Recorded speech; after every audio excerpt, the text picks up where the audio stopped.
యాక్చువల్గా ఆ land acquire చేసిందే బీఆర్ఎస్ గవర్నమెంట్, ఇంతకు ముందున్న గవర్నమెంట్. మనం ఇక్కడ పొలిటికల్గా ఎవరికి కంపేర్ చేయట్లేదు. నెక్స్ట్ మనకి దానికి పెట్టే ఫ్యూచర్ సిటీకి భారత్ ఫ్యూచర్ సిటీ అని నేమ్ పెడుతున్నారు. ఎవరు చేంజ్ చేయరు. ఇది తెలంగాణనో హైదరాబాద్ అనో లేకపోతే CM Revanth Reddy future city అనో కాంగ్రెస్ ఫ్యూచర్ సిటీ అట్లా పెట్టట్లా. ఇండియాని బేస్ చేసుకొని ఒక భారత్ ఫ్యూచర్ సిటీ.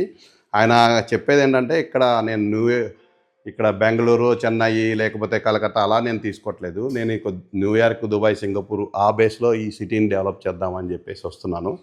అది నేను ఒక గ్లోబల్ విజన్తో ముందుకెళ్తున్నాను అని చెప్పేసి చెప్పారు.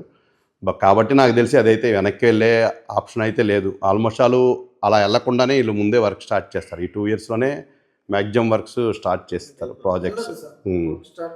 అదే మామూలుగా మొన్న సమ్మిట్లో కూడా వాళ్ళు చెప్పడం జరిగింది. ఇది జరుగుతుంది. ఇంకోటి నెక్స్ట్ మన ప్రాజెక్ట్ రిలేటెడ్ వచ్చేసేసి మన ప్రాజెక్ట్ ఏంటంటే అన్నీ మనం రిజిస్ట్రేషన్ అయిన తర్వాత డిటీసీపీ రెరా వస్తుంది, మన కంపెనీ పేరు మీదే వస్తుంది అనమాట. మధ్యలో మళ్ళీ డైరెక్ట్గా ఫార్మర్ని తీసుకెళ్ళి రిజిస్ట్రేషన్ చేయడం అలాంటివి మన దగ్గర ఉండవు. ఎవరైనా సరే కస్టమర్ ఎవరైనా అడిగినా, ఇన్వెస్టర్స్ ఎవరైనా మనల్ని డాక్యుమెంట్స్ ఏమైనా అడిగినా కానీ మన దగ్గర లింక్ డాక్యుమెంట్ సెట్ ఉంటుంది. దానిలో మనకి కంపెనీకి రిజిస్ట్రేషన్, సేల్ డీడ్ కాపీసు, అలానే RERA copy, DTCP approval letter, legal opinion report, అన్ని డాక్యుమెంట్స్ అన్నీ కూడా ఆ లింక్ డాక్యుమెంట్ సెట్లో ఉంటుంది. ఎవరన్నా టోకెన్ అడ్వాన్స్ ఇస్తే మనం ఆ డాక్యుమెంట్ కూడా వాళ్ళకి హ్యాండ్ ఓవర్ చేయొచ్చు. మీ అందరికీ తలా ఒకటి కావాలన్నా నేను ప్రొవైడ్ చేపిస్తాను.